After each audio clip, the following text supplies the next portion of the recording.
Salam.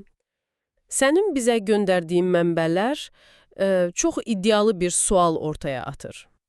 Qadınlar üçün cazibə həqiqətən şuurlu seçimdir, yoxsa bu milyon illik instinktlərin, belə deyək, diktasıdır? Elədir. Bugün səninlə birlikdə Red Pill, yəni qırmızı həb dünya görüşünün bu suala verdiyi, bəlkə də çoxları üçün, necə deyim, gözlənilməz cavabları araşdıracağıq. Bəli, başa düşdüm. Amma unutmayaq, biz burada hər hansı bir fikri təbliğ etmirik. Sadəcə sənin təqdim etdiyin o materiallardakı iddiaları yəni anlamağa çalışırıq. Bəli, bu çox önəmlidir. Bu mənbələr romantik münasibətlərə çox fərqli, hətta bəzən sərt görünən bir prizmadan yanaşır. Əsas məqsəd də o yazılarda iddia olunduğu kimi qadın davranışlarının arxasındakı o proqram təminatını, yəni dərin instinktləri anlamaqdır. Maraqlıdır. Bəzi gəl, bu materiallarda qarşımıza çıxan əsas anlayışlara hipergamiya, sonra alfa-beta kişi tipləri, emosiyaların rolu və o cinsi bazar dəyəri kimi konsepsiyalara bir nəzər salaq. Başlayaq elə birinci və bəlkə də ən çox səs-küyə səbəb olan iddiadan hipergamiya. Bu nə deməkdir tam olaraq? Niyə bu qədər mərkəzidir bu mətnlərdən? Deməli, mənbələrə görə hipergamiya qadınların təbii, instinktiv olaraq özlərindən daha yüksək statuslu, daha güclü, daha çox resursa malik kişilərə meyl etməsidir. Yəni, bu... Vurgulanır ki, bu, belə deyək, şuurlu bir qərar ya da birbaşa pulpərəstlik deyil, daha çox təkamül prosesində formalaşmış bir şeydir. Nəsli davam etdirmək, təhlükəsizliyi təmin etmək instinkti kimi təqdim edilir. Anladım. Qədim dövrlərdəki kimi. Bəli, qədim dövrdə ən yaxşı ovçunu seçmək kimi düşün. Müasir dövrdə isə iddiaya görə status, maddi güc, sosial nüfuz oxşar rol oynayır. Materiallarda hətta bir xəbərdarlıq da var. Əgər kişi bu yüksəliş potensialını, yəni o təminatı vermirsə, münasibətdə dost səviyyəsində qalma riski var. Bu, deyəsən birbaşa o mənbələrdəki məşhur ifadəyə bağlanır, alfa fax, beta box. Yəni, alfa əyləndirir, beta ödəyir, elə deyilmi? Bu alfa və beta kimlərdir bəs bu nəzəriyyədə? Tamamilə doğrudur, ora gəlir çıxır. Bu ifadə mənbələrin əqdim etdiyi iki əsas kişi arxetipini çox kəskin şəkildə ifadə edir. Alfa dominantdır, özündən əmindir, lider tipidir, bir qədər gözlənilməzdir. Aha. Və güclü cinsi cazibə yaradan figurdur. Beta isə o daha çox etibarlı, təminatçı, qaydalara uyan, yəni o klassik yaxşı oğlan obrazıdır da. Bildim. İddia da budur ki, qadınlar instinktiv olaraq alfaya qarşı güclü bir arzu, bir həyəcan hiss edərkən, uzun müddətli sabitlik və təminat üçün daha çox betaya güvənirlər. Yəni biri arzu obyekti, digəri təhlükəsizlik. Təxminən elə. Və deyilir ki, məhz alfanın yaratdığı o ilkin həyəcanı, o cəsarəti, cazibəni təklif etməyən kişilərin tez-tez friend zone deyilən vəziyyətdə qalmasının səbəbi də budur. Yalnız beta xüsusiyyətləri göstərirlər. Çox maraqlı bir bölgüdür, açığı. Bəs məntiqlə emosiya məsələsi. Mənbələr deyir ki, kişilər daha çox məntiqlə, qadınlar isə emosiya ilə hərəkət edir. Bu cazibəni necə formalaşdırır ki? Həmin mətnlərə görə bu çox kritik bir fərqdir.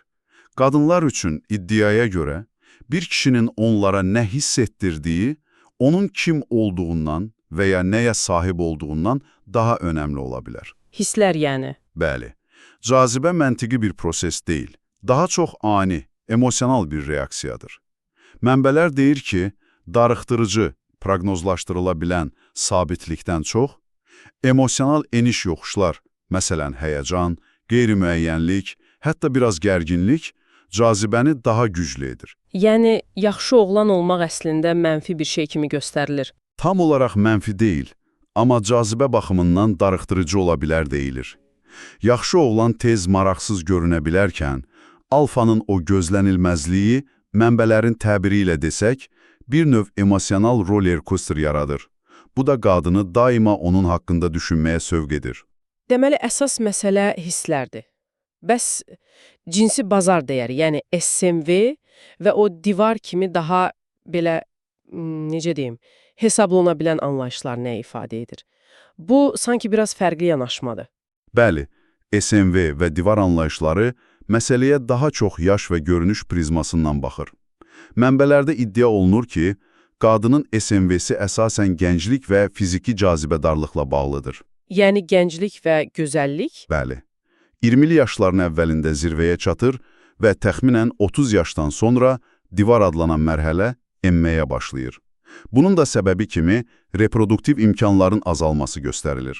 Bəs kişilər üçün? Kişinin SMV-si isə iddiaya görə daha çox status, resurslar, təcrübə və özünə inamla artır. Bu, yaşlı, amma uğurlu kişilərin niyə gənc qadınlar üçün cəlbedici ola bildiyini izah etmək üçün istifadə edilir. Anladım. Həmçinin, belə bir fikir də var ki, qadınlar gənclik illərində daha çox alfalar arzuluyor. Yaş artdıkca, yəni divara yaxınlaşdıkca, təminat üçün daha çox betalara yönəlirlər. Bütün bunlar o SMV konsepsiyası ilə əlaqələndirilir. Bütün bunları nəzərə alsaq, yaxşı, mənbələr kişilərə konkret olaraq hansı xüsusiyyətlər inkişaf etdirməyə tövsiyə edir? Yəni, bu nəzəriyyəyə görə cəlbedici olmaq üçün nə etmək lazımdır? Bir neçə əsas məqam vurğulanır. Birincisi, yüksək status və liderlik nümayiş etdirmək. İkincisi, sarsılmaz bir özünə inam və öz sərhədlərini qoruya bilmək. Sərhədlər? Və əlbəttə, müəyyən qədər gözlənilməz olmaq, o emosional kontrastı yarada bilmək. Anladım. Bəs o sonuncu qayda var idi, mənbələrdə çox vurğulanan, hərəkətlərə fokuslanmaqla bağlı olan. O nə idi? Bəli, bu bəlkə də ən fundamental prinsip kimi təqdim edilir. Söylədiklərinə deyil, etdiklərinə bax. Yəni sözlər önəmli deyil. Belə deyək, iddia budur ki, qadınların sözləri anlıq duyğuları, sosial təzyiqləri və ya göstərmək istədikləri imici əks etdirə bilər. Amma onların davranışları, kiminlə vaxt keçirdikləri, kimə diqqət göstərdikləri əsl, dərin istəklərini və prioritetlərini ortaya qoyur. Məsələn? Məsələn, mənbələrdə belə bir nümunə çəkilir. Pul mənim üçün önəmli deyil deyən biri, davranışlarıyla, məsələn, həmişə hesabı kişinin ödəməsini gözləməklə tam əksini göstərə bilər. Buna görə də əsl niyyətini anlamaq üçün hərəkətləri izləmək tövsiyə olunur. Başa düşdüm. Beləliklə, sənin paylaşdığın mənbələr əsasında bu Red Pill fəlsəfəsinin qadın cazibəsi və münasibətlərlə bağlı əsas iddialarını hipergamiya, alfa-beta dinamikası, emosiyaların gücü, SMV və hərəkətlərin əhəmiyyəti kimi mövzuları müzakirə etdik. Bu, həqiqətən də ənənəvi baxışlardan xeyli fərqlənən bir perspektivdir. Bəli, və ümumiləşdirsək, bu mənbələrin kişilərə əsas mesajı budur. Qadınların təsdiqini qazanmaq üçün onların arxasınca qaçmaq əvəzinə, öz dəyərini artırmağa fokuslan. Münasibətlərdə liderliyi öz üzərinə götür, ehtiyaclı görməkdən çəkin və bir qədər sirli, gözlənilməz qal. Bu müzakirədən sonra sənin üçün bir düşüncə toxumu buraxım. Bu, qırmızı həb baxışının təqdim etdiyi, bəzən düzü, narahat edici də görünə bilən iddialar, bizim romantika, sevgi və cazibə haqqında formalaşmış inanclarımıza necə meydan oxuyur?